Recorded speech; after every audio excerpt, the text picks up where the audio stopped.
ಸರ್ಕಾರಕ್ಕೂ 75,000 crore loss ಆಗಿದೆ ಅಂತ ಹೇಳ್ತಾ ಇದ್ದಾರೆ ಕಾಂಗ್ರೆಸ್. ಬಿಜೆಪಿ ಕ್ಷೇತ್ರದಲ್ಲಿ ರಾಜ್ಯದಲ್ಲೂ ಕಾಂಗ್ರೆಸ್ ನಮ್ಮ ಸರ್ಕಾರ ತೆರಿಗೆ ಕೇಂದ್ರ ಸರ್ಕಾರ ತುಂಬಲೇಬೇಕಿದೆ GST ಅಂತ ಹೇಳ್ತಾ ಇದ್ದಾರೆ ರಾಜ್ಯ ಸರ್ಕಾರ. ನಾನು ಹೇಳುದು ಫಸ್ಟ್ ಅವ್ರಿಗೆ ಕನ್ಫ್ಯೂಷನ್ ಇಂದ ಹೊರಗೆ ಬಾ ಅಂತ ಹೇಳ್ರಿ.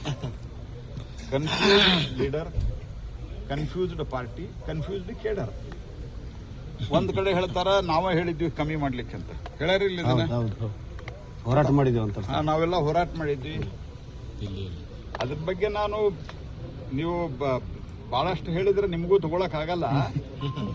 ಅವರು ನಾವೇ ಹೇಳಿದ್ವಿ ಅಂತ ಹೇಳಿದ್ರೆ ನಾವೇ ಹೇಳಿದ್ಮೇಲೆ ಮತ್ತೆ ವಿರೋಧ ಯಾಕೆ ಮಾಡ್ತೀರಿ? ಈಗ ನೀವು ವಿರೋಧನೂ ಮಾಡ್ತೀರಿ, ನಾವು ಹೇಳಿದ್ವಿ ಅಂತೂ ಹೇಳ್ತೀರಿ. ನಮ್ಮ ಸಲಹೆ 8 ವರ್ಷದಿಂದ ಮಾನ್ಯ ಮಾಡಬೇಕಾಗಿತ್ತಂತ. 8 ವರ್ಷದಿಂದ, ಅದಕ್ಕಿಂತ ಮೊದಲ 10 ವರ್ಷದಿಂದ ಏನ್ ಟ್ಯಾಕ್ಸ್ ಇತ್ತ? 10 ವರ್ಷದಿಂದ ಏನ್ ಟ್ಯಾಕ್ಸ್ ಇತ್ತ? 17 ಟ್ಯಾಕ್ಸು, 7 ಸಸ್ಯಗಳಿದ್ದು. ಬಿಹಾರ್ ಎಲೆಕ್ಷನ್ ಗೋಸ್ಕರ ಮಾಡಿರೋದು ಅಂತ. ನಾ ಕಂಪ್ಲೀಟ್ ಮಾಡ್ಬೇಕು. ನೀವು ಕಂಪ್ಲೀಟ್ ಆದ್ಮೇಲೆ ನೀವು ಆರಾಮ್ ನಿಂತು ಮಾತಾಡ್ತಾ ಇದ್ದೇನೆ. 17 ಟ್ಯಾಕ್ಸು, 7 ಸಸ್ಯಗಳು. ಎಷ್ಟಿತ್ತು ಟ್ಯಾಕ್ಸ್? ಒಂದು ನೀವು ದೋಸೆ ತಿಂದ್ರ ಬೆಂಗಳೂರಾಗೋ ಅಥವಾ ಬೀದರ್ನಾಗೋ, ಅಥವಾ ಒಂದು ರೊಟ್ಟಿ ತಿಂದ್ರೆ ಜೋಳದ ರೊಟ್ಟಿಗೆ ನಿಮ್ಗೆ ಎಷ್ಟು ಟ್ಯಾಕ್ಸ್ ಬರ್ತಿತ್ತು? 20%. ಕೆಲವುದಕ್ಕೆ 30% ಟ್ಯಾಕ್ಸ್ ಇತ್ತು. ನೀವು ಏನ್ ಮಾತಾಡ್ತೀರ? ಆಯ್ತು, ನಾವು 2017 ನಂತರ ನಾವು ಮಾಡಿದ್ದು ಅದು ಇನ್ನೂ ಕಮ್ಮಿ ಆತ ಅಂತ ಮಾತಾಡ್ತಾರ. ನಾವು ಕಮ್ಮಿ ಮಾಡಿದ್ದರದ್ದು ಪರಿಣಾಮ 2.5 ಲಕ್ಷ ಕೋಟಿ ಆಗಿದೆ. ಇದನ್ನ ಕಾಂಗ್ರೆಸ್ ಪಾರ್ಟಿಯವರು ಸ್ವಲ್ಪ ತಿಳುವಳಿಕೆ ಇದ್ರ, ರಾಜಕೀಯ ಕಾರಣಕ್ಕೆ ವಿರೋಧ ಮಾಡಬಾರದು ಅನ್ನುವಂಥದ್ದಿದ್ರ ನೋಡ್ರಿ. ಯಾವಾಗಲೂ ಹೆಂಗಿರ್ತದ ಅಂತಂದ್ರೆ, ನಾವು ನಮ್ಮ ಕೊಳ್ಳುವಿಕೆ ಸಾಮರ್ಥ್ಯ, ಪರ್ಚೇಸಿಂಗ್ ಪವರ್, ಆ ಪರ್ಚೇಸಿಂಗ್ ಪವರ್ ಜಾಸ್ತಿ ಮಾಡಬಹುದು. ಪರ್ಚೇಸಿಂಗ್ ಪವರ್ ಜಾಸ್ತಿ ಆದಾಗ ವ್ಯಾಪಾರಸ್ಥರ ಕಡೆ ದುಡ್ಡು ಜಾಸ್ತಿ ಆಗ್ತದೆ. ವ್ಯಾಪಾರಸ್ಥರ ಕಡೆ ದುಡ್ಡು ಜಾಸ್ತಿ ಆದಾಗ ಮ್ಯಾನುಫ್ಯಾಕ್ಚರಿಂಗ್ ಜಾಸ್ತಿ ಆಗ್ತದೆ. ಮ್ಯಾನುಫ್ಯಾಕ್ಚರಿಂಗ್ ಜಾಸ್ತಿ ಆದಾಗ ಒಂದು ಕಡೆ ಎಕಾನಮಿ ಇಂಪ್ರೂವ್ಮೆಂಟ್ ಆಗ್ತದೆ, ಇನ್ನೊಂದು ಜಾಬ್ ಕ್ರಿಯೇಟ್ ಆಗ್ತದೆ.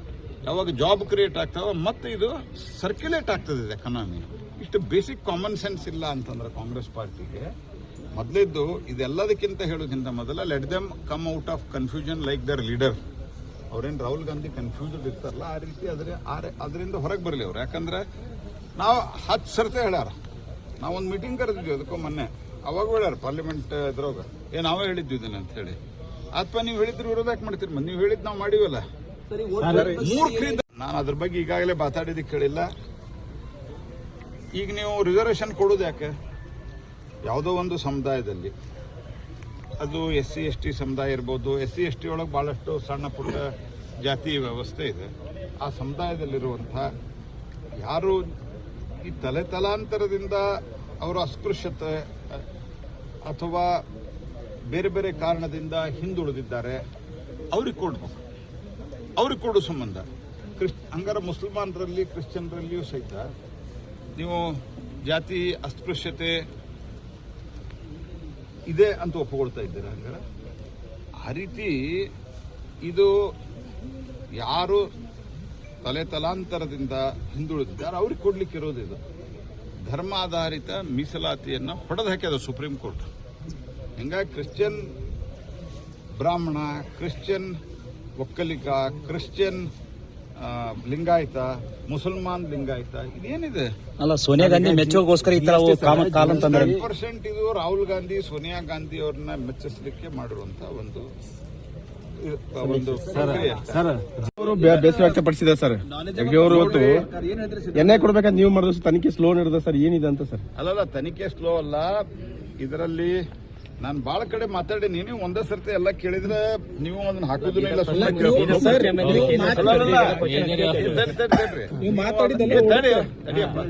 ನೀವು ಅದನ್ನ ಕೇಳ್ಕೊಂಡು ಹೋಗ್ತೀರಿ, ಆಮೇಲೆ ಹಾಕೋದಲ್ಲ.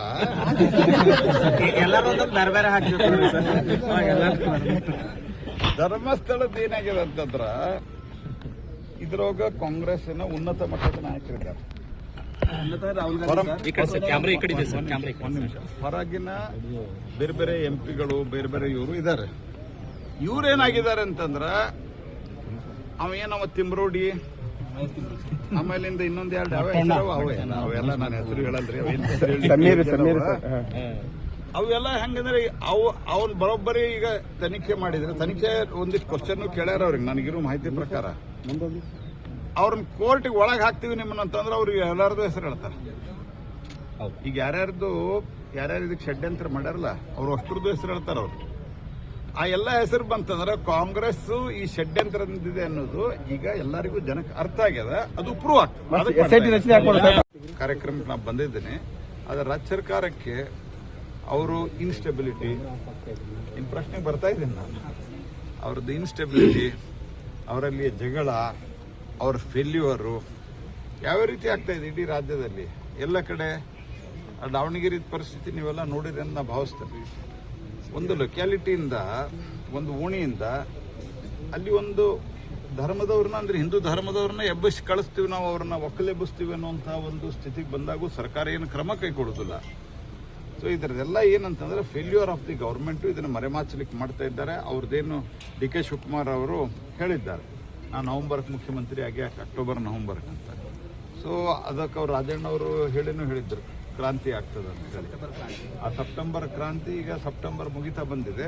ಅದನ್ನ ಹೆಂಗಾರು ಮಾಡಿ ಆ ಕ್ರಾಂತಿ ಮುಂದೆ ಹಾಕ್ಬೇಕು ಅನ್ನುವಂಥದ್ದು ಒಂದು ತಮ್ಮ ಒಂದು ಒಳಜಗಳವನ್ನು ಮುಚ್ಚಿಕೊಳ್ಳಿಕ್ಕೆ ಈ ಜಾತಿ ಸಮೀಕ್ಷೆ ಮಾಡ್ತಾ ಇದ್ದಾರೆ ಹೊರತಾಗಿ. ನಾನು ಕೇಳೋದು, ಜಾತಿ ಸಮೀಕ್ಷೆ ನೀವು ಎಷ್ಟು ಜಾತಿಗೆ ಒಳ್ಳೇದು ಮಾಡಿದ್ದೀರಿ ನೀವು? ನಿಮ್ಮ ಸರ್ಕಾರ ಕಾಂಗ್ರೆಸ್ ಪಾರ್ಟಿ ಯಾವತ್ತೂ SC ST OBCಗೆ ವಿರೋಧವನ್ನ ಮಾಡ್ತಾ ಬಂದಿದೆ.